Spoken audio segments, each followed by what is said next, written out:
Hello दोस्तों, कैसे हो आप सभी। स्वागत करता हूं आपका दीपक क्लासेस में। दोस्तों अगर आप हमारी क्लासेस देख रहे हैं एनपीओ की और आप अगर पहली बार आए हैं तो मैं आपसे ये कहूँगा सर कि आप इसकी दूसरी और पहली क्लास भी जाकर देखें, क्योंकि अगर आप फर्स्ट सेकंड क्लास नहीं देखोगे तो आपका बेसिक जो कॉन्सेप्ट है वो स्ट्रॉन्ग नहीं हो पाएगा। सर स्ट्रांगली हमें चलना पड़ेगा। पिछली क्लास में सर मैंने क्या डिस्कस करा था?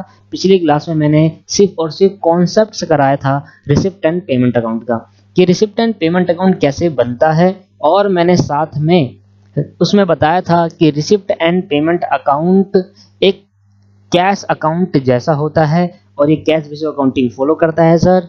और दूसरी बात, हमने पिछली क्लास में और ये सीखा था जो रिसिप्ट एंड पेमेंट अकाउंट है, इसके अंदर हमने सीखा था, देखो it just like a cash account, ये कैश अकाउंट की तरह होता है।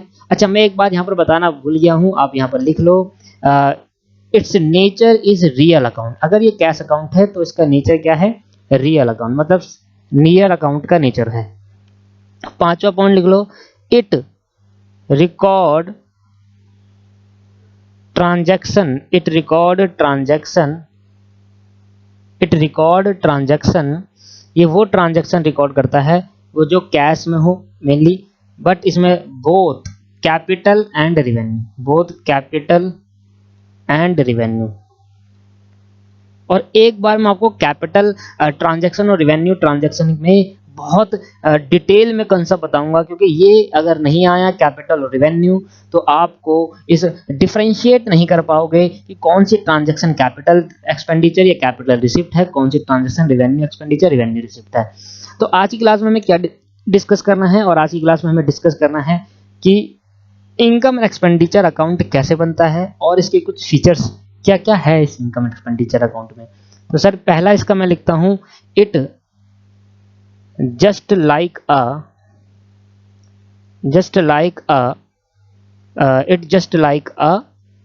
Profit and loss account. ये कैसा होता है? एक तरीके से प्रॉफिट एंड लॉस अकाउंट जैसा होता है जो आपने सीखा है।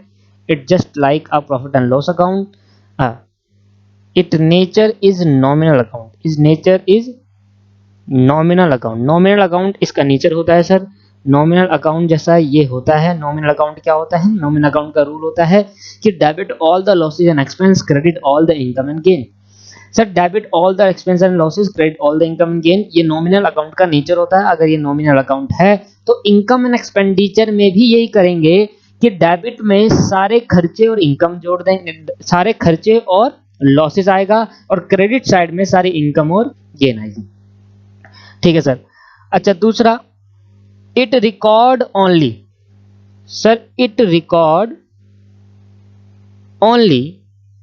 Revenue transaction.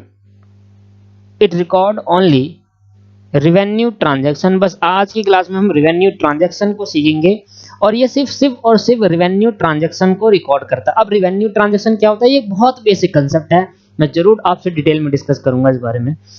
तीसरी बात इसके अंदर लिखना, ये एक तरीके का पीएनएल अकाउंट होता है।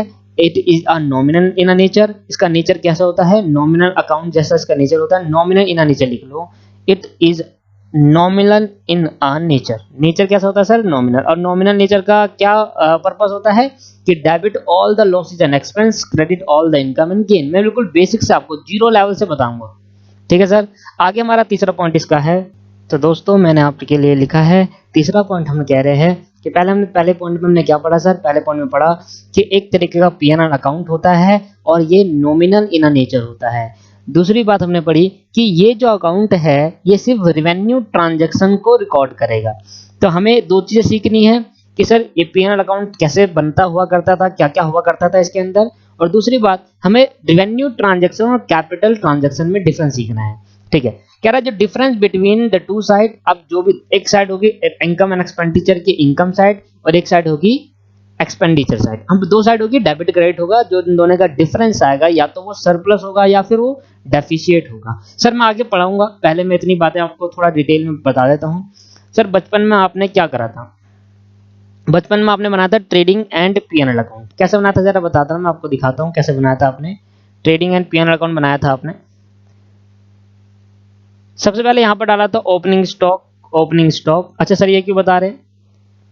सर ये लॉजिक समझने के लिए बता रहा हूँ। ओपनिंग स्टॉक मैं डायरेक्ट भी करा सकता हूँ, जल्दी इनकम एंड एक्सपेंडिचर अकाउंट भी सिखा सकता हूँ और नॉर्मल आपको समझ में भी आ जाएगा, पर मैं लॉजिक बिहाइंड कहाँ से आया इनकम एंड एक्सपेंडिचर कैसे आया मतलब वो बताने जा रहा हूँ।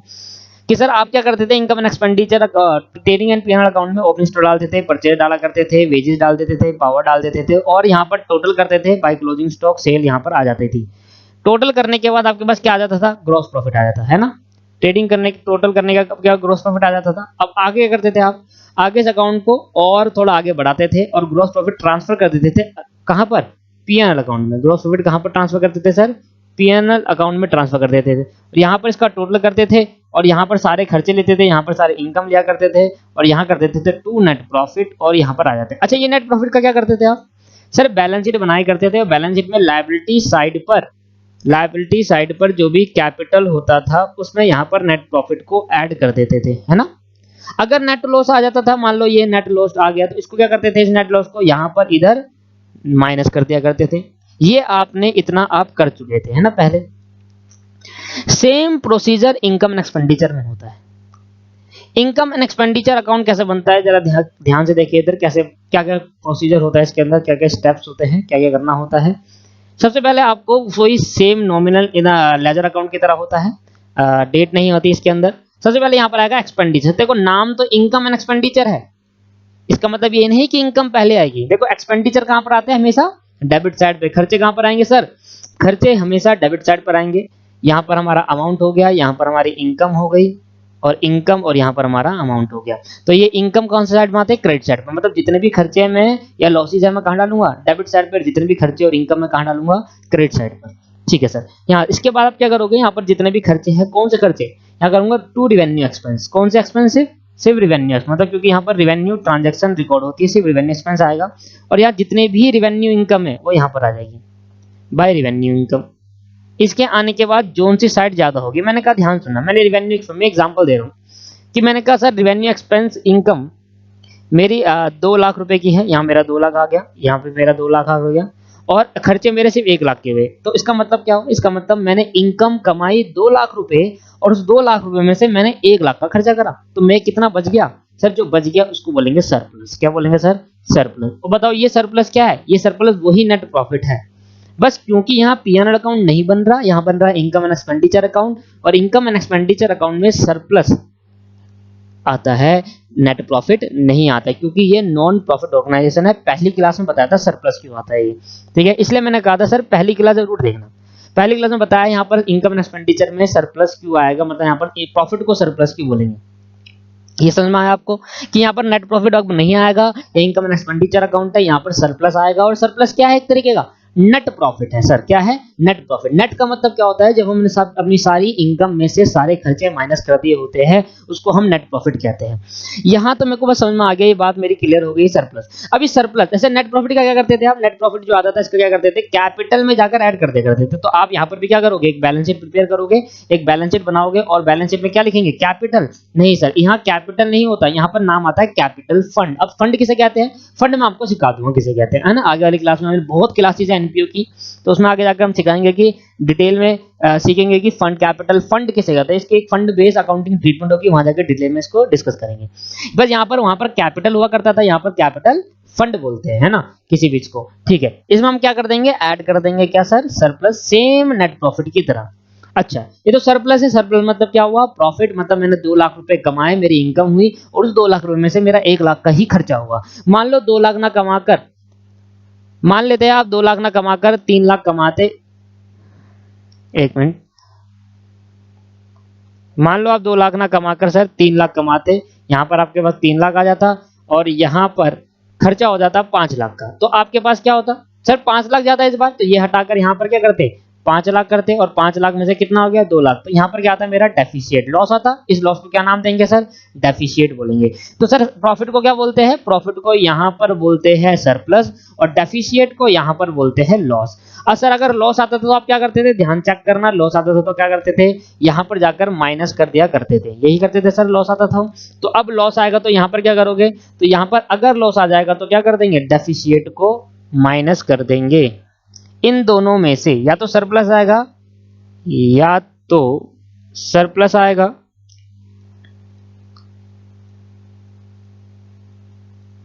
या लॉस, है ना? दोनों में से एक ही आएगा, या तो सरप्लस होगा सर या तो लॉस। तो ऐसे करके कुछ इनकम एंड एक्सपेंडिचर तैयार होता है। अब हम बात करते हैं कि सर इनकम एंड एक्सपेंडिचर में जो हमने ऊपर अभी छोड़ा है वो देख लेते हैं। हमने कहा the difference between two side, दो साइड कौन सी? ये दो साइड का नाम क्या है? एक डेबिट एंड क्रेडिट। दोनों साइड का जो डिफरेंस होगा, मान लो मैंने इनकम ज्यादा कमाई, मेरी क्रेडिट साइड ज्यादा है और डेबिट साइड कम है। डेबिट साइड कम होने का मतलब क्या है सर? डेबिट साइड कम होने का मतलब है कि आपके खर्चे कम है और इनकम ज्यादा है। तो आपको क्या होगा? आपको होगा सरप्लस। अगर डेबिट साइड ज्यादा है मतलब खर्चे ज्यादा है और इनकम कम है, तो आपको होगा डेफिशिएट। तो आया तीसरा पॉइंट समझ में कि इनकम एंड एक्सपेंडिचर के अंदर जो भी साइड का डिफरेंस होगा उस डिफरेंस को बोलते हैं सरप्लस एंड डेफिशिएट। कह रहा है surplus is added to the capital fund. Surplus को क्या करेंगे? कैपिटल फंड में ऐड कर दिया जाएगा। Whereas deficit is deduct from capital fund. यही तो बताया कि सरप्लस को ऐड कर देंगे, डेफिशिएट को माइनस कर देंगे, same profit and loss account की तरह। इसलिए मैंने लिखा it just like a profit and loss account. ठीक है। फिर आगे कह रहा है income and expenditure account is prepared at the end of the accounting period. बताओ पीएनएल अकाउंट कब बनाते थे? याद करो, पीएनएल अकाउंट बनाते थे हम ये लिखा करते थे in the books of Ram trading and profit and loss account for the year ended.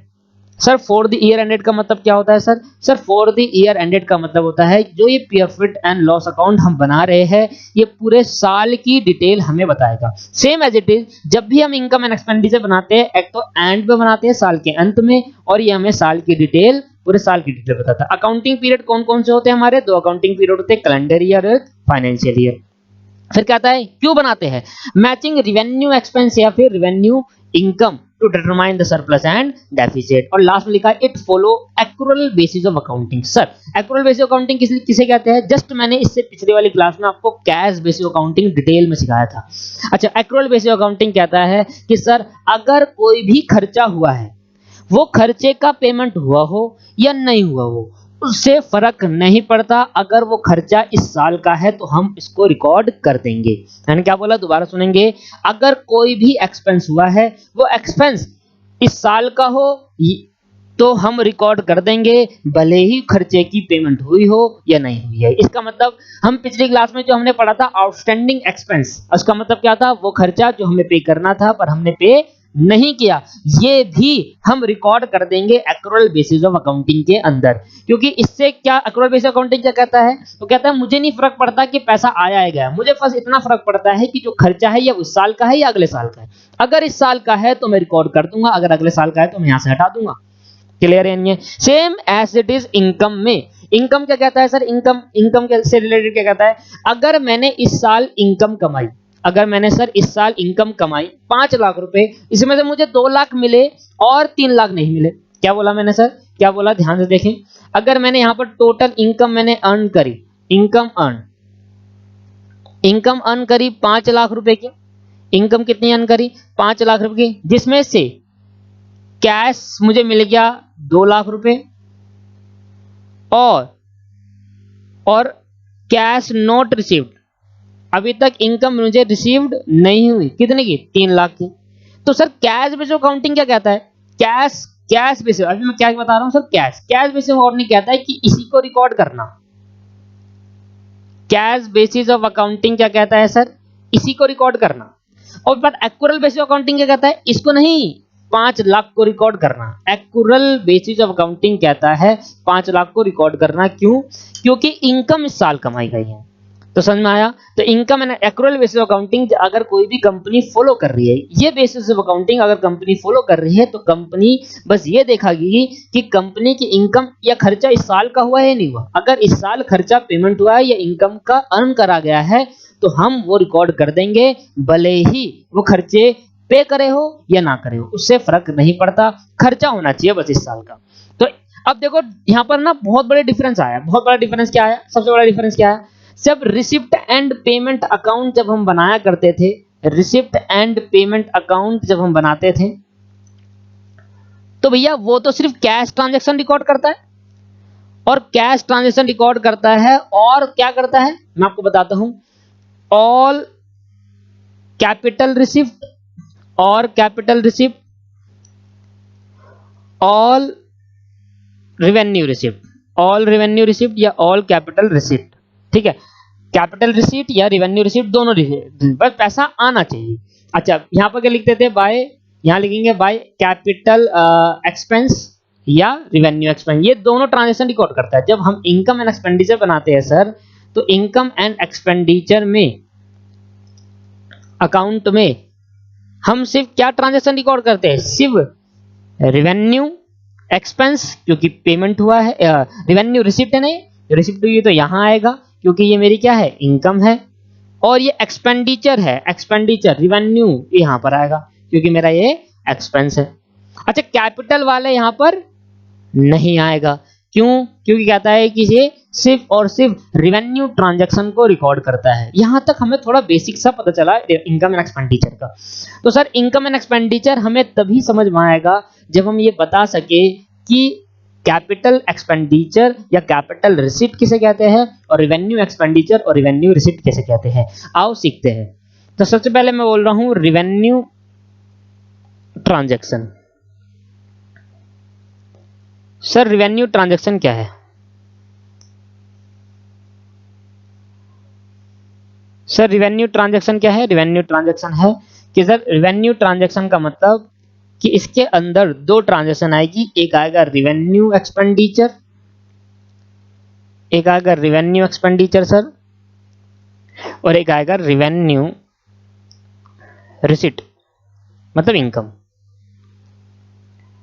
मतलब इनकम। एक आएगा रिवेन्यू इनकम या फिर रिवेन्यू रिसिप्ट बोल दो, एक बोल देंगे रिवेन्यू एक्सपेंडिचर। अच्छा तो ये हमें समझना है, इसके अंदर दो ट्रांजैक्शन है, एक इनकम हो गया, एक खर्चा हो गया। Same as it is capital transaction के अंदर भी दो आएगा, कैपिटल ट्रांजैक्शन के अंदर भी दो आएगा। कौन कौन सा आएगा सर? सबसे पहला आएगा कैपिटल एक्सपेंडिचर,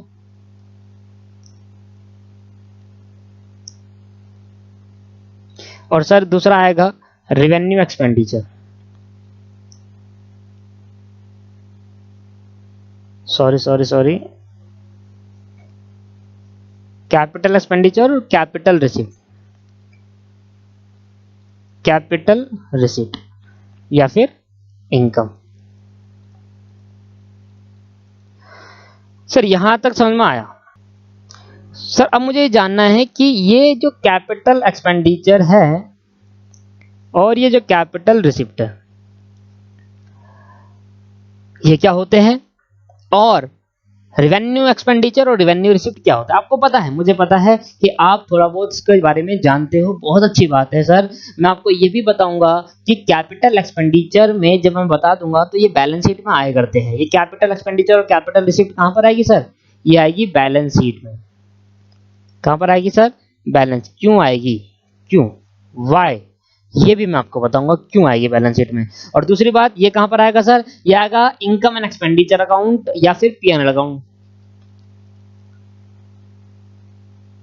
ये भी क्यों आएगा, ये क्यों नहीं बैलेंस शीट में आया, और ये क्यों नहीं इनकम एंड एक्सपेंडिचर में आते, कैपिटल रिसिप्ट, ये भी इसके बारे में भी हम समझेंगे। ठीक है सर। तो सबसे पहले हम बात करते हैं कि ये कैपिटल एक्सपेंडिचर, रिवेन्यू एक्सपेंडिचर क्या होता है ना, रिवेन्यू एक्सपेंडिचर है क्या होता है।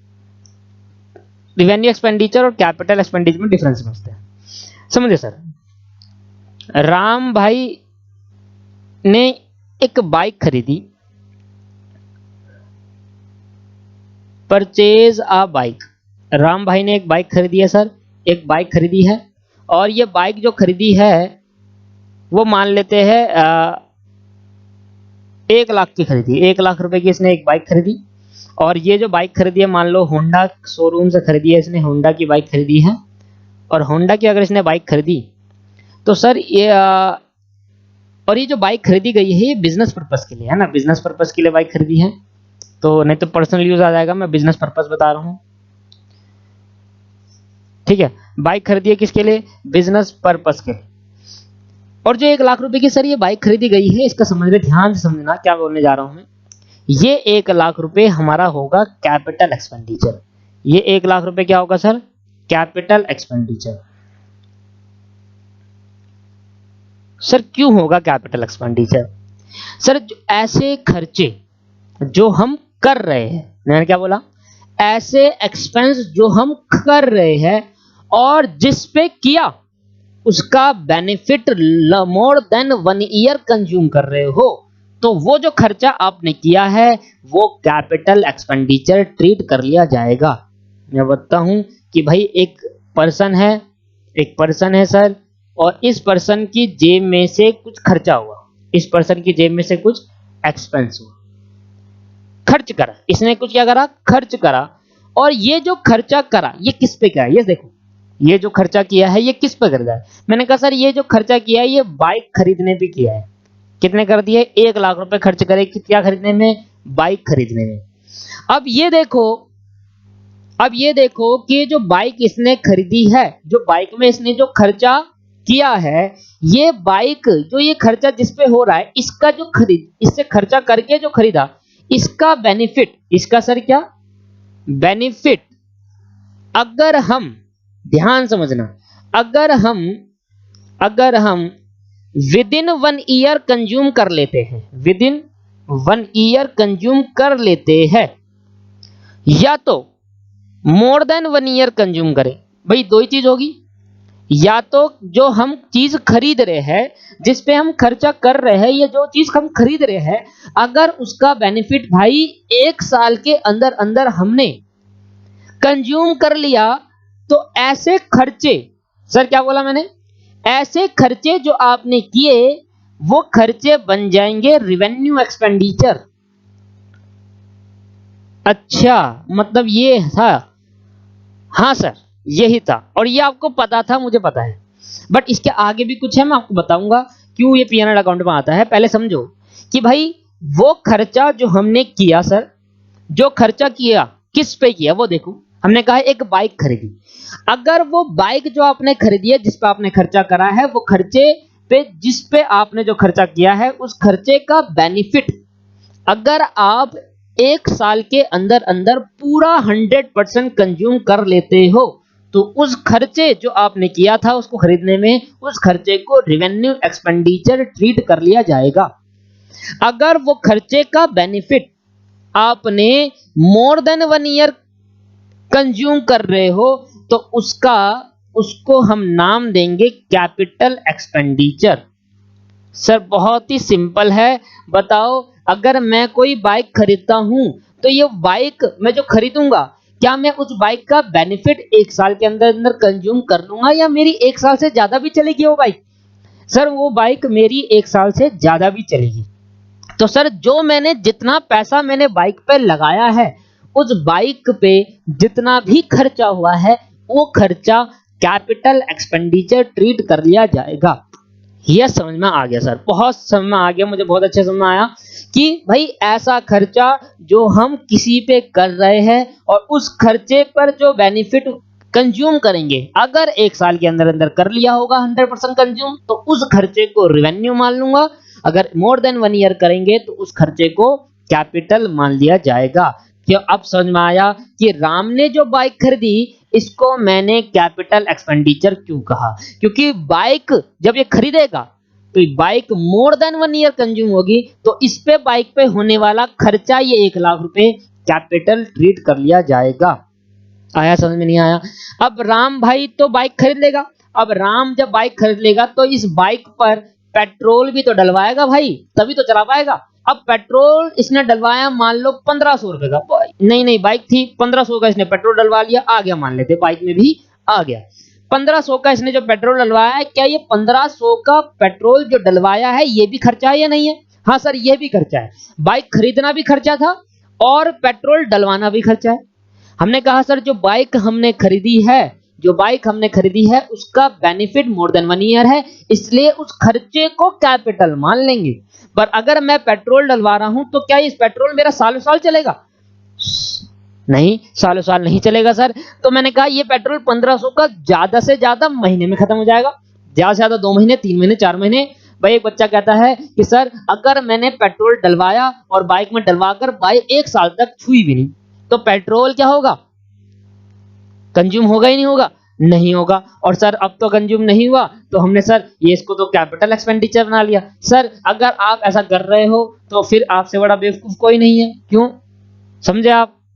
बाइक खरीदो 1 लाख रुपए की, 1500 का इसमें पेट्रोल डलवाया और ये साबित करने के लिए इसको कैपिटल बनाना है, इसलिए चलाओ मत, है ना। कितनी अजीब सी बात है, समझे आप। देखो ये एक एक्सेप्शन केस है, ऐसा तो कुछ होगा नहीं, और अगर करता भी एक बंदा तो उससे क्या ही कर लेगा सर। समझे आप मेरी बात, कंसेप्ट को समझे कि अगर मैंने जो बाइक खरीदी और बाइक को खरीदते मैं इस पे इतना टाइम इसलिए वेस्ट कर रहा हूं, इसलिए टाइम इस पे वेस्ट कर रहा हूं, आगे जाकर मैं इतनी बार बार आपसे कहूंगा ये कैपिटल एक्सपेंडिचर है, ये रिवेन्यू एक्सपेंडिचर है, इसको कैपिटल मान लो, इसको रिवेन्यू मान लो।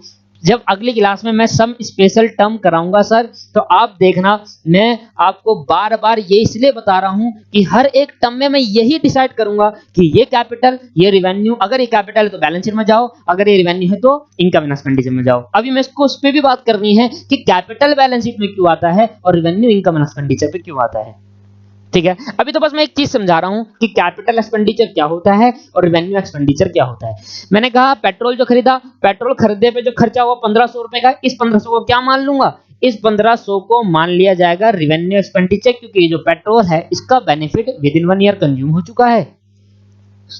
बहुत अच्छे से समझ में आ गया है सर कि भाई ऐसा खर्चा जो हम कर रहे हैं, अगर जिस पे कर रहे हैं उस चीज का बेनिफिट अगर 1 साल के अंदर अंदर कंज्यूम हो जाता है तो वो जो खर्चा किया जा रहा है वो रिवेन्यू मान लिया जाएगा। अगर मोर देन 1 ईयर कंज्यूम करते हैं तो वो खर्चा कैपिटल मान लिया जाएगा। डिटेल में बात कर रहा हूं। अब मैंने समझा दिया आपको कि रिवेन्यू एक्सपेंडिचर और कैपिटल एक्सपेंडिचर क्या होता है।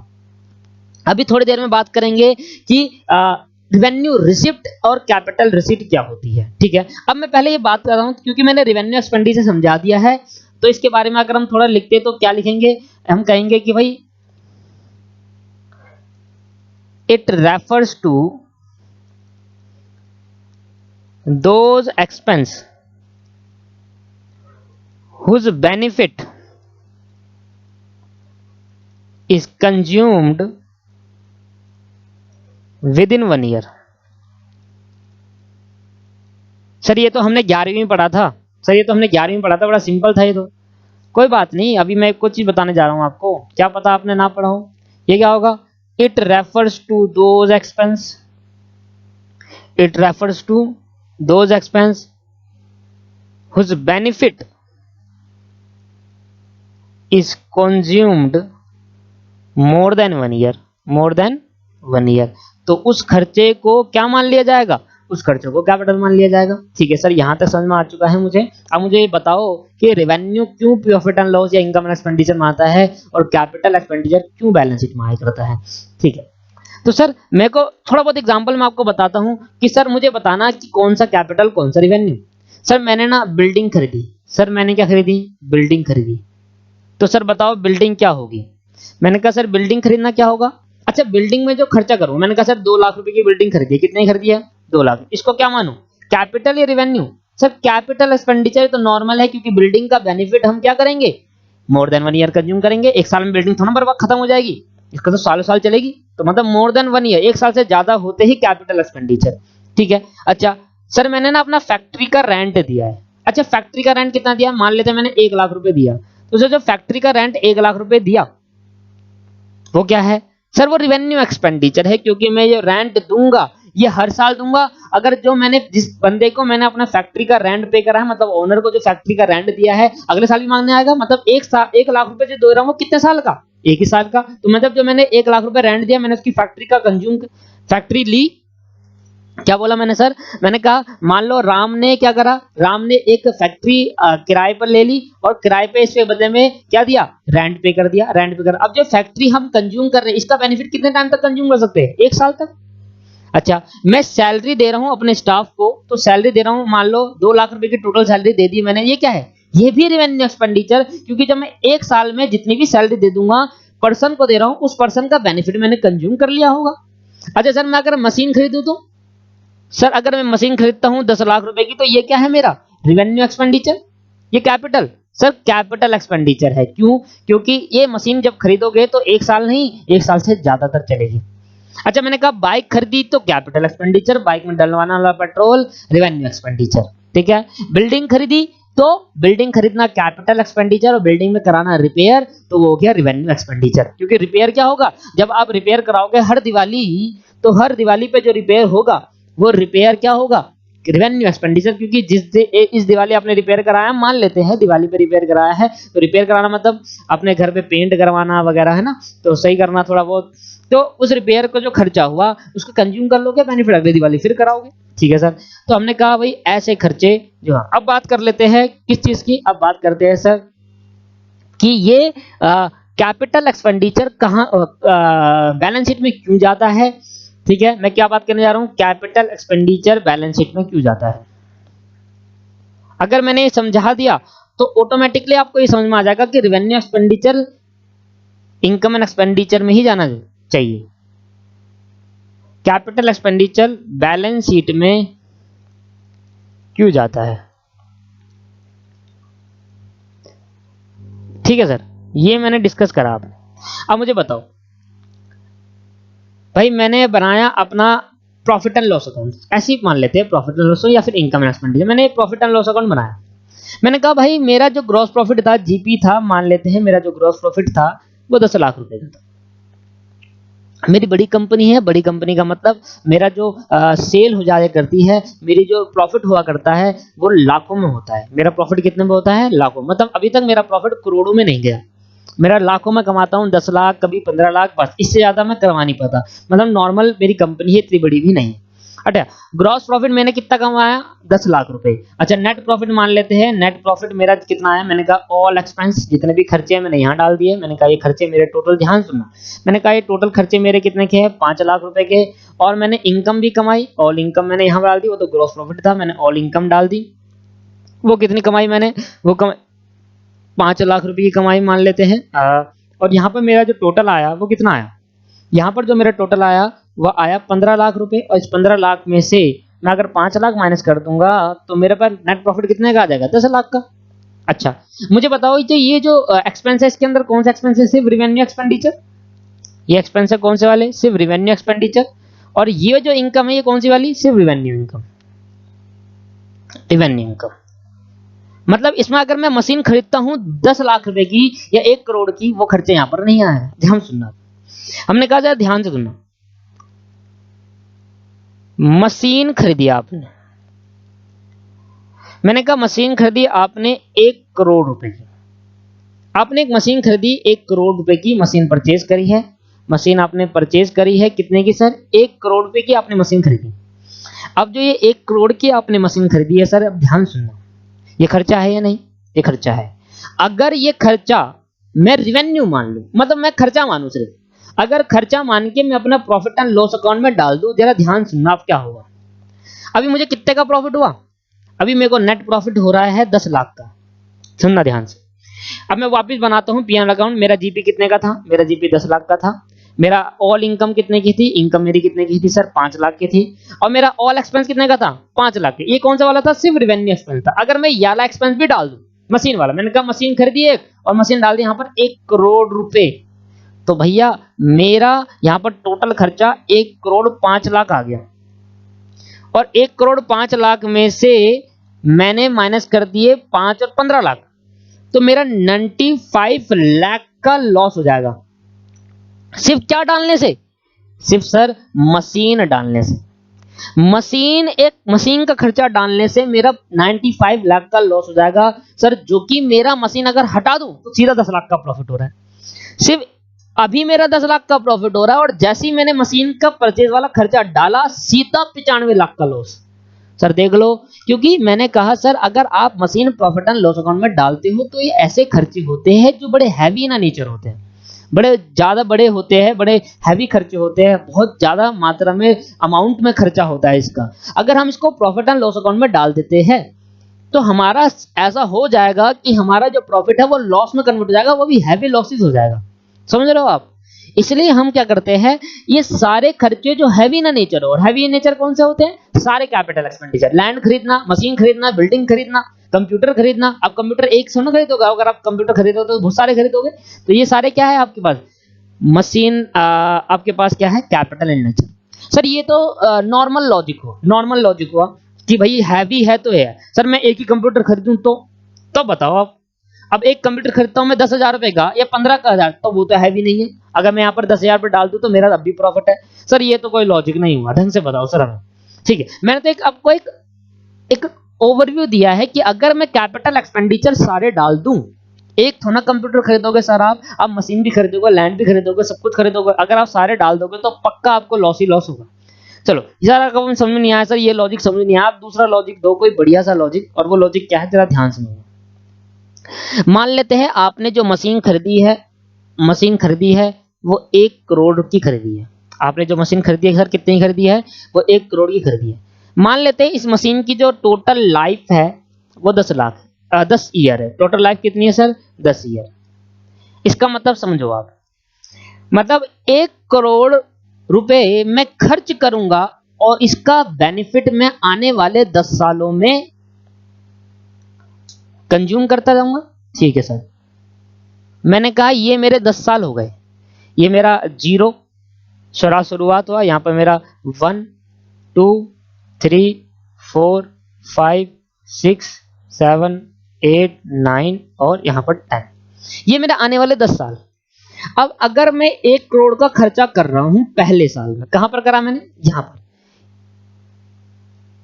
मतलब आज मैंने 1 करोड़ खर्चा करा तो मेरा 1 साल अभी बीता नहीं है, मेरा अभी शुरुआत ही हुआ है। तो यहां पर मैंने मशीन खरीदी कितने की, मशीन खरीदी है मैंने 1 करोड़ की। क्या मैं 1 करोड़ की मशीन सर पहले ही साल में, 1 करोड़ की मशीन सिर्फ फर्स्ट ईयर में 1 करोड़ की मशीन पूरा यूज कर लूंगा क्या, नहीं। अगर मैं 1 करोड़ की मशीन को लगाता हूं और गुड्स का प्रोडक्शन करता हूं, मैन्युफैक्चरिंग करता हूं, तो सर क्या मैं 1 साल बाद ये मशीन बंद हो जाएगी, 1 साल बाद इसका प्रोडक्शन नहीं हो पाएगा, होगा, 1 साल बाद भी प्रोडक्शन होगा। क्या मैं इसका बेनिफिट अगले साल भी ले सकता हूं, अगले साल भी लूंगा, अगले साल भी लूंगा, ऐसे ऐसे करके कितने साल लूंगा सर, ऐसे ऐसे करके 10 साल तक ये 1 करोड़ रुपए खर्चा मैं आने वाले 10 सालों में यूज करता रहूंगा। यही बात होता है ना कैपिटल एक्सपेंडिचर। क्या मतलब कि जो आप खर्चा कर रहे हो मशीन के ऊपर 1 करोड़ का, इस खर्चे का बेनिफिट आने वाले 10 सालों में आप कंज्यूम करोगे।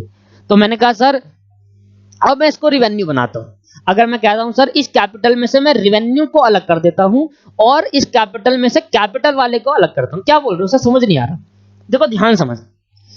मैंने एक फैक्ट्री, मैं वापस एग्जांपल में आऊंगा, मैंने फैक्ट्री रेंट पर, अब रेंट ज्यादा से ज्यादा कितने टाइम के लिए ले सकता हूं, 1 साल के लिए, 1 साल तक आपको रेंट पे करना पड़ेगा। मान लो जो 1 साल का रेंट लिया वो 1 लाख रुपए है ना, 1 साल का रेंट कितना है सर, 1 लाख रुपए। अगर मैं 1 लाख रुपए आज फैक्ट्री के ओनर को देता हूं तो 1 साल बाद ये दोबारा मेरे पास आकर कहोगा लाओ भाई अगले साल का पैसा दे दो। क्या पिछले साल जो मैंने रेंट दिया था 1 लाख रुपए का, क्या मैं उसका बेनिफिट आने वाले आगे सालों का यूज कर सकता हूं, नहीं। उसका बेनिफिट कितना यूज कर सकता हूं, सिर्फ 1 साल के लिए।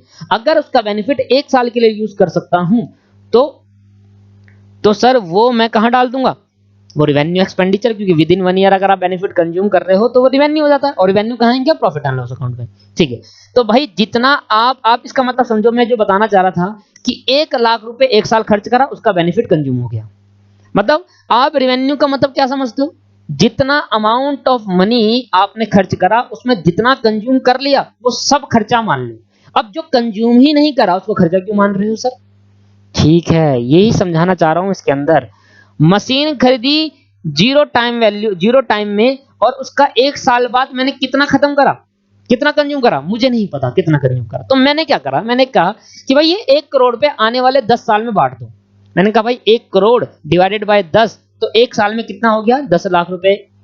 मतलब 1 साल में आप कितने का अमाउंट कंज्यूम कर लोगे, 10 लाख रुपए का। मैंने कहा यही 10 लाख रुपए ना आप क्या करना, यही 10 लाख रुपए, अच्छा पहले 1 करोड़ है तो 1 करोड़ में से पहला साल खत्म हो गया तो कितना कंज्यूम कर लिया, 10 लाख रुपए। अगले साल खत्म हुआ तो कितना कंज्यूम कर लिया, 10। आने वाले 10 सालों में कितना कंज्यूम कर लोगे, पूरा 1 करोड़। समझ में आया नहीं आया। तो मैंने कहा जितना आपने पहले साल में कंज्यूम करा है उस पहले साल के पीएनआर अकाउंट में सिर्फ 10 लाख डालना, in the name of depreciation. Depreciation, देखो मशीन को हम कैपिटल मानते हैं, जरा ध्यान समझना, पर इस मशीन का खर्चा इकट्ठा प्रॉफिट एंड लॉस अकाउंट में नहीं आते, पूरे ओवर द लाइफ धीरे धीरे करके इसका खर्चा कहां डालते हैं, अपने प्रॉफिट एंड लॉस अकाउंट में, क्योंकि ये खर्चा है और खर्चा सिर्फ पीएनआर अकाउंट में आएगा, पर इकट्ठा नहीं जाएगा, ये भी पीएनआर में जाएगा और पूरा 1 करोड़ जाएगा, पर कब, जैसे जैसे हम उसको कंज्यूम करते रहेंगे वैसे वैसे हम उसको खर्चा मानते चलेंगे। और याद करो आप डेप्रिसिएशन कहां पर डालते थे?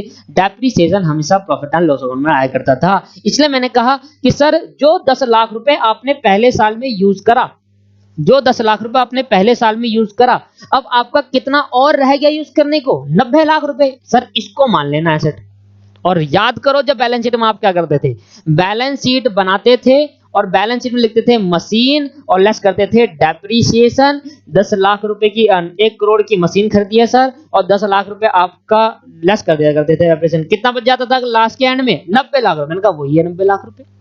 मैंने कहा अब ये 10 लाख ये डेप्रिसिएशन का करते थे आप, ये depreciation profit and loss account के डेबिट साइड पे डाल के खर्चा मान लिया करते थे। अच्छा अगले साल कितना यूज कर लोगे? अगले साल फिर 10% का डेप्रिसिएशन चार्ज करेंगे। ओरिजिनल कॉस्ट वैल्यू पे मानकर चल रहे हैं अभी, तो मशीन कितने की थी? अब 90 की होगी अगले साल, और 90 में से माइनस कर देंगे डेप्रिसिएशन, फिर दोबारा 10 लाख रुपए। कितने की बच गई? 80 लाख रुपए की। और आने वाले 10 सालों में 10-10 लाख करके अपने अपना सारा खर्चा जो करा था मशीन में मान लिया। इससे क्या हुआ? इससे हमने कहा कैपिटल एक्सपेंडिचर बैलेंस शीट में क्यों गया और कितना जाएगा ये भी सीखा। हमने कहा वो अमाउंट ऑफ मनी जो आपने खर्च करा और जितना अभी पार्ट रिमेनिंग है कंज्यूम करने के लिए, उसको एसेट मान लेना। उसको क्या मान लेना सर?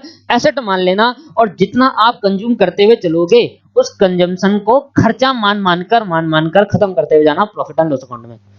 सर ज्यादा ही डिटेल में चले गया सर, इसकी जरूरत नहीं थी सर, थी बहुत जरूरत थी। क्योंकि सर अगर आज मैंने नॉलेज नहीं दी ना तो आगे आने वाले टर्म में आपको बड़ी दिक्कत आएगी। ठीक है, तो सबसे पहले आज जाते ही किसी से भी पूछ लेना, कोई भी उससे पूछ लेना दोस्तों से कि सर कैपिटल एक्सपेंडिचर में बैलेंस शीट में क्यों जाता है? इसलिए जाता है क्योंकि हमने उसका बेनिफिट अभी तक पूरा कंज्यूम नहीं करा। हमने कहा जितना बेनिफिट कंज्यूम करोगे उतना ही कहां जाएगा? प्रॉफिट एंड लॉस अकाउंट में, और उस एसेट में से उतना पार्ट माइनस कर दिया जाएगा। इसलिए डेप्रिसिएशन चार्ज करते हैं। याद आ रहा है कुछ डेप्रिसिएशन में हमने पढ़ा था? सर बहुत चर्चा हो गई है, हमने कैपिटल एक्सपेंडिचर सीख लिया है और ये भी सीख लिया कि क्यों जाएगा। अब रिवेन्यू समझ में आया? क्योंकि रिवेन्यू को हम सारा का सारा कंज्यूम कर लेते हैं। तो खर्चे किस बेसिस पर रिकॉर्ड करेंगे profit and loss? Consumption basis पर। जितना कंज्यूम करोगे उतना मान लेना। आया समझ में? इसलिए कैपिटल एक्सपेंडिचर को हम पूरा का पूरा पहले साल में कंज्यूम नहीं कर पाते। ठीक है सर, तो हमने कहा सिंपल मैंने बात करी कि कोई भी चीज अगर मैंने कहा भाई आपने 20 लाख का खर्चा करा और ये 20 लाख का खर्चा आने वाले 2 सालों में आप कंज्यूम करोगे, तो मैंने कहा पहले साल में कितना मान लेना? पहले साल में 10 लाख रुपए कंज्यूम करे तो 10 लाख में दिखा देना प्रॉफिट एंड लॉस अकाउंट में। और तब तक क्या मान लेना पहले साल में? और पहले साल की ट्रीटमेंट 10 लाख रुपए डालना पीएनएल अकाउंट में, और जो 10 लाख रुपए हमने कंज्यूम नहीं करा तो उसको मान लेना एसेट। आ रहा है समझ में? ठीक है, अगले साल क्या करोगे? अगले साल बाकी 10 लाख भी पीएनएल अकाउंट में डाल दोगे और बाकी जो आपने सारा कंज्यूम कर लिया अब एसेट खत्म, अब जीरो हो जाएगी, कोई भी एसेट नहीं रहेगा। क्लियर है? तो सर यहां पर हमें समझा कि भैया क्या कैपिटल एक्सपेंडिचर और क्या रिवेन्यू एक्सपेंडिचर। सर डिटेल में सीखा सर सारा, क्योंकि अगर मैं आज डिटेल में दूंगा, अगर आप भी आज डिटेल में नहीं करोगे तो सर कभी समझ नहीं पाओगे आने वाले टाइम में। क्योंकि आने वाले टाइम में आपको डेप्रिसिएशन एक छोटा चैप्टर लगेगा, और सॉरी एनपीओ एक छोटा चैप्टर लगेगा और बाकी सारे बड़े बड़े चैप्टर लगेंगे, तो एनपीओ आप देखोगे ही नहीं। तो आज ही थोड़ा डिटेल में चलते हैं क्योंकि आने वाले टाइम में इसका बहुत यूज है। ये समझ में आ गया, कैपिटल एक्सपेंडिचर में आ गया। अब बात कर लेते हैं रिवेन्यू रिसिप्ट या रिवेन्यू कैपिटल रिसिप्ट की। तो सर रिवेन्यू रिसिप्ट और कैपिटल रिसिप्ट क्या होता है? सर ध्यान से सुनना, रिवेन्यू रिसिप्ट और कैपिटल रिसिप्ट में डिफरेंस क्या है, अलग अलग चीज क्या है? सर मेरा बिजनेस ना मैन्युफैक्चरिंग कर कर बेचना है। मेरा बिजनेस क्या है? बनाकर सेल करना है, और मैं ना गुड्स बनाकर बेचता हूँ। ठीक है, ये मेरा बिजनेस है और मैं बिजनेस में क्या करता हूँ? गुड्स बनाता हूँ और बेच देता हूँ। गुड्स मान लेते हैं टेबल्स वगैरह है, फर्नीचर का बिजनेस है, बनाकर बेच देता हूँ। अगर मैं फर्नीचर को बनाकर बेच दूंगा, टेबल को बनाकर बेच दूंगा, तो मुझे क्या मिलेगा? मैंने सेल करने में कैश सेल करा तो मुझे क्या होगा? पैसा रिसिप्ट होगा। तो मैंने कहा भाई रिवेन्यू रिसिप्ट क्या है? वो रिसिप्ट जो आपसे आपके बिजनेस से रिलेट करती है, मतलब बिजनेस में जो मेन आपका बिजनेस से इनकम होती है वो। आ रहा है समझ में? नहीं आ रहा? देखिए सिंपल से इसके मतलब इतना मुश्किल नहीं है। बिजनेस इनकम और रिवेन्यू इनकम होती है। बिजनेस इनकम मतलब कि वो इनकम जो हमने अपने मेन बिजनेस से कमाया, जिस रिवेन्यू रिसिप्ट ही हमारा क्या होता है? मेन प्रॉफिट का सोर्स होता है। पर अगर सोचो अब ये समझ में आएगा, देखो अब समझ में आएगा क्या कि भाई अगर मेरा बिजनेस क्या था? मैंने मैन्युफैक्चरिंग करना था, टेबल बनाकर बेचना था, फर्नीचर बनाकर सेल करना था। तो मैंने जो सेल करा, मैं इसको जो कैश आया वो क्या है? वो है रिवेन्यू रिसिप्ट। अब अगर इस बिजनेस ने किसी कंपनी के शेयर खरीद लिए, अगर इस बिजनेस ने क्या करा, किसी कंपनी में इन्वेस्ट कर दिया, सर इन्वेस्ट करा तो कंपनी क्या देगी, इसको वापस में रिटर्न प्रोवाइड करेगी, कुछ पैसा देगी in the name of dividend. या इस बिजनेस ने बैंक में एफडी करा ली, सर क्या करा, बैंक में एफडी करा ली, फिक्स डिपॉजिट करा लिया, और बैंक इसको क्या देगा वापसी में, इंटरेस्ट देगा। क्या सर ये इंटरेस्ट कभी बिजनेस से रिलेट कर रहा है? क्या ये इंटरेस्ट अगर नहीं कमाएंगे तो बिजनेस नहीं चलेगा? मतलब सिंपल, रेवेन्यू रिसिप्ट अगर नहीं हुई तो बिजनेस को इफेक्ट कर जाएगा, अगर कैपिटल रिसिप्ट नहीं हुई तो बिजनेस को इफेक्ट नहीं होगा। तो मैंने कहा सर इंटरेस्ट कमाया एफडी पर, तो मेरी इन्वेस्टमेंट है, मेरी क्या है सर, इन्वेस्टमेंट है, तो ये इन्वेस्टमेंट क्या मान ली जाएगी, कैपिटल रिसिप्ट। मैंने कंपनी में किसी इन्वेस्ट करा है, उसमें मैंने क्या करा है, अच्छा देखो मैंने कहा कि भाई मैंने एक लैंड खरीदी थी, और लैंड खरीदी थी 10 लाख रुपए की, तो लैंड खरीदी 10 लाख रुपए की और उसको सेल कर दी, 20 लाख की। क्या मेरा बिजनेस ये था लैंड खरीदना बेचना? लैंड खरीदना बेचना मेरा बिजनेस है? नहीं सर, ये थोड़ा ना मेरा बिजनेस तो क्या है, टेबल को बनाकर बेचना। सर इस पे जब बेच करी तो मैंने कितना कमाया, इस पे मेरे को क्या हुआ, गेन हुआ, इसको मेरे को क्या हुआ, रिसिप्ट हुई। तो ये रिसिप्ट जो 10 लाख रुपए का गेन हुआ, ये क्या है, ये मेरा कैपिटल रिसिप्ट मान लिया जाएगा। ठीक है सर, तो कैपिटल रिसिप्ट और रेवेन्यू रिसिप्ट में ज्यादा नहीं है, वो जो सोर्स ऑफ बिजनेस जो हमारा बिजनेस को इफेक्ट करता है, अगर ये रिसिप्ट नहीं हुआ तो बिजनेस नहीं चल पाएगी, इस कॉल्ड रेवेन्यू रिसिप्ट। ठीक है, और कैपिटल रिसिप्ट क्या होती है, जो कैपिटल इन नेचर होती है, मतलब ये क्या होगी, इन्वेस्टमेंट करा कहीं पर, वहां से कुछ कमा लिया, तो ये क्या है, कैपिटल रिसिप्ट हो गई। ठीक है, इस पे ज्यादा इतना सोचना नहीं है, क्योंकि असली मेन जो हमारा था वो कैपिटल और रेवेन्यू एक्सपेंडिचर था। रिसिप्ट तो सर पैसे पर चल जाती है हमें, और ज्यादातर रिसिप्ट क्या होती है, वो रेवेन्यू होती है, कैपिटल नहीं होती। ठीक है, ज्यादातर मैं कह रहा हूँ, ठीक, एक दो ही मिलेगी आपको जो कैपिटल होगी, और वो क्यों होगी जरा ध्यान सुना, आगे जाकर मैं आपको इसके बारे में बताऊंगा कि वो कैपिटल रिसिप्ट कैसे। ठीक है, तो हम कहां पर थे, हम मेनली ज्यादा ही चले गए हैं कैपिटल रेवेन्यू एक्सपेंडिचर में, हमने सीखा एक्चुअल बेसिस अकाउंटिंग। अब मैं आपको जो सिखाने जा रहा हूं वो है इनकम एंड एक्सपेंडिचर अकाउंट का फॉर्मेट। फॉर्मेट क्या है, मैं फॉर्मेट पहले भी सिखा चुका, फिर भी एक बार दोबारा लिख देते हैं, इनकम एंड एक्सपेंडिचर अकाउंट का फॉर्मेट। ठीक है सर, तो सर मैंने आपके लिए बनाया है इनकम एंड एक्सपेंडिचर का फॉर्मेट। जरा आप ध्यान समझे कि सर इनकम एंड एक्सपेंडिचर में हम क्या करेंगे, सबसे पहले हम कहेंगे ऑल रिवेन्यू एक्सपेंस, सारे रिवेन्यू एक्सपेंस डाल देंगे। ध्यान सुनना, नीचे क्या लिखा है, वेदर पेड और नॉट, भले ही वो पे करे हो या ना करे हो, but related to current year only. यहां पर वो खर्चे आएंगे सिर्फ करंट ईयर से रिलेट करने वाले, हमें पे करा हो या ना करा हो उससे फर्क नहीं पड़ता, क्योंकि एक्चुअल बेसिस अकाउंटिंग फॉलो करता है। जो खर्चे डाल दिए डेबिट साइड पे, खर्चे डालने के बाद हम ऑल रेवेन्यू इनकम डालेंगे, वेदर रिसीव्ड और not, related to current year only. डालने के बाद जोन सी साइड ज्यादा होगी वहां से क्या फाइंड आउट कर लेंगे, सरप्लस एंड डेफिशिएट। स्टार का मतलब क्या है कि इन दोनों में से एक ही पॉसिबल है एट अ टाइम, एक टाइम पर सिर्फ एक ही चीज पॉसिबल है। सिंपल है, इनकम एंड एक्सपेंडिचर अकाउंट कुछ नहीं है, मैंने आपको पहले ही डिटेल बता दी थी। रेवेन्यू, अगर मुझे रेवेन्यू ही नहीं बताता तो कैसे समझ में आता आपको, यहाँ पर आए। अब हम क्या करेंगे, अब हम एक एक करके सीखेंगे हमारे आने वाली क्लास में। अब क्या करने है, जरा ध्यान सुनना, भी वीडियो काटना मत, ध्यान सुनो मैं क्या कहने जा रहा हूँ, कुछ बातें भी बतानी है अभी। और मेरे रेवेन्यू और क्या होगा, कैपिटल क्या होगा, हमें ये सीखना है, कुछ नए टर्म सीखने आगे वाली क्लास में, बहुत इंपॉर्टेंट है। पर मैं आपको ना एक ओवरव्यू देना चाहता हूं कि आने वाली क्लासेस में एनपीओ की हम क्या करेंगे, मेनली क्वेश्चन कैसे बनकर आएगा हमारा एग्जाम में। एग्जाम क्वेश्चन कैसे बन के आएगा, एग्जाम क्वेश्चन सर, एग्जाम में क्वेश्चन ऐसा बन के आएगा, ध्यान समझना।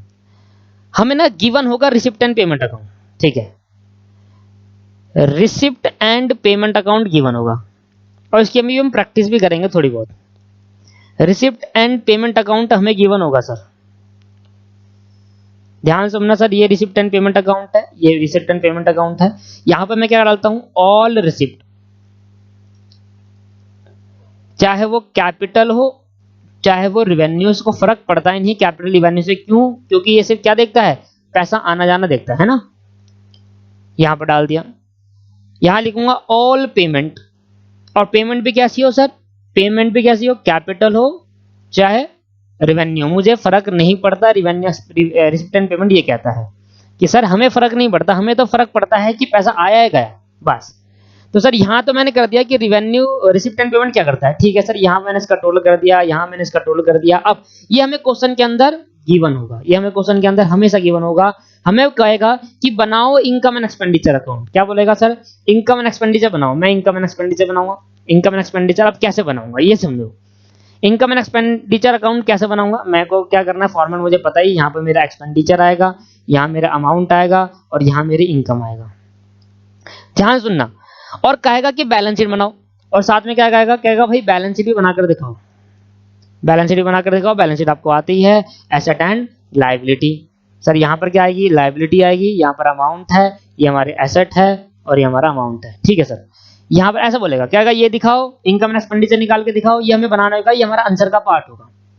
हमें क्या करना है, ध्यान सुनना, हमें क्या करना है, ध्यान सुनना, ध्यान सुनना सर। हमें क्या करना है, mainly receipt and payment account हमें क्वेश्चन में गिवन होगा, हमें दोनों चीज गिवन है, कैपिटल रिसिप्ट, रेवेन्यू रिसिप्ट। हमें क्या करना है, इसमें से रेवेन्यू वाली उठानी है और क्रॉस पोस्टिंग कर दी है इनकम एक्सपेंडिचर की।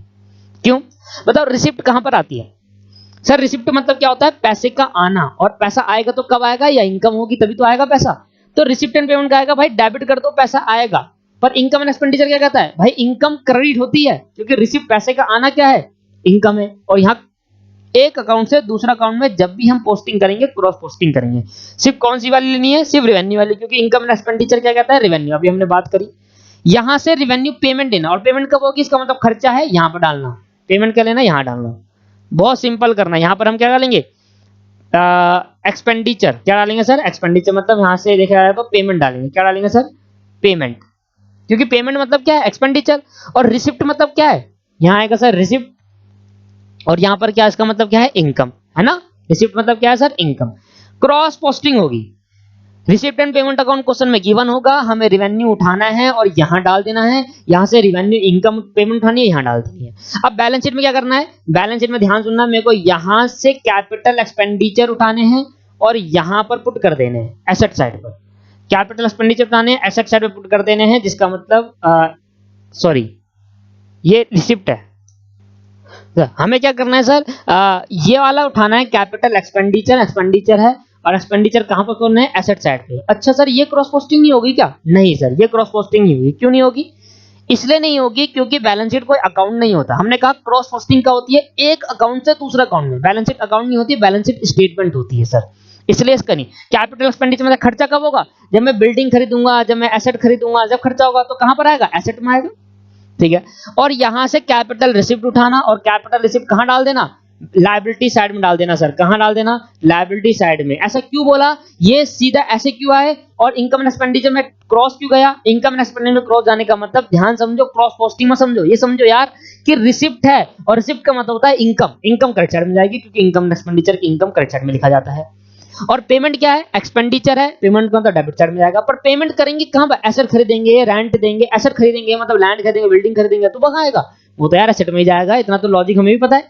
और यहां पर अगर कैपिटल रिसिप्ट हुआ और आगे क्या जाएगा, ये कौन सी रिसिप्ट होगी, आगे जाके हम डिस्कस करेंगे, ये लायबिलिटी में जाएगा। आ रहा है समझ में, नहीं आ रहा? आ रहा है भाई, समझते हैं कैसे कि एक हमने कहा, मैंने कहा सर मेरे पे कैपिटल रिसीव्ड हुई है, कैपिटल रिसीव्ड हुई है, किसी ओनर ने मुझ पे कैपिटल लगाई है, मेरी कंपनी है और कंपनी के किसी ओनर ने कैपिटल दी बिजनेस को, बिजनेस को कैपिटल दी, तो बिजनेस को क्या हुआ, रिसिप्ट या पेमेंट, रिसिप्ट हुआ। तो कैपिटल क्या होती है बिजनेस के, लायबिलिटी होती नहीं होती। तो मैं कैपिटल कहां शो करूंगा, यहां पर रिसिप्ट में, कैपिटल रिसिप्ट में, और क्या होगी मेरी वो लायबिलिटी। तो समझ में आया, हमें मेनली क्या करना है पूरे अकाउंट में, हमें पहले तो ये डिफरेंशिएट करना है सर कि कौन सा रिसिप्ट है और कौन सा पेमेंट है, और सॉरी कौन सा आपके पास कैपिटल है, कौन सा रिवेन्यू है, और उसको फिर रिवेन्यू वाला डालना है इनकम एंड एक्सपेंडिचर में, और बैलेंस शीट वाला डालना है कैपिटल वाला डालना है बैलेंस शीट के अंदर में। ठीक है, क्या समझ में आया आपको? हमारे पूरे एनपीओ का मैंने आपको डिटेल बता दिया, इसी में पूरा टाइम मैं यही करता रहूंगा। एनपीओ में रिवेन्यू उठाऊंगा, इनकम एंड एक्सपेंडिचर में डालूंगा, और बैलेंस उठाऊंगा, इसमें डाल दूंगा। सॉरी कैपिटल उठाऊंगा, कैपिटल एक्सपेंडिचर रिसिप्ट उठाऊंगा, बैलेंस शीट में डाल दूंगा। तो समझे सर, ये पूरा हमने बेसिक बता दिया आपको, है ना। अब बेसिक अभी आगे और है, अब बताएं अब हमें क्या जानना है। अभी तो हमने ये जाना, अभी हमने क्या करा इस क्लास में, 3 क्लास में अभी तक क्या सीखा, 3 क्लास में हमने ये सीखा कि रिसिप्ट आएगा इनकम एंड एक्सपेंडिचर, रेवेन्यू आएगा इनकम एंड एक्सपेंडिचर में, और कैपिटल आएगा बैलेंस शीट में। अब ये रेवेन्यू ट्रांजैक्शन कौन सी है, ये अब आगे वाली क्लास में हम सीखने जाएंगे। अब ये रेवेन्यू ट्रांजैक्शन कौन कौन सी होती है, और कौन सी रेवेन्यू ट्रांजैक्शन कब आएगी, कहां पर आएगी, और कौन सी ट्रांजैक्शन कहां आएगी, तो हमें आगे क्लास में सीखना है सम स्पेशल टर्म्स। और जैसे ही हम सम स्पेशल टर्म सीख लेंगे, फिर हम अपने स्टडी मटेरियल के भी क्वेश्चन करेंगे, मतलब बुक के क्वेश्चन करेंगे। आ रहा समझ में, नहीं आ रहा? ठीक है, तो आज की क्लास में इतना ही। अगली क्लास जरूर देखिए, वहां बड़ी इंपॉर्टेंट कॉन्सेप्ट होने वाला है, वहां पर सब्सक्रिप्शन पढ़ाऊंगा, काफी कुछ पढ़ाने वाला हूं। ठीक है, आगे क्लास में। ठीक है सर, आज के लिए इतना ही, बाय बाय, टाटा।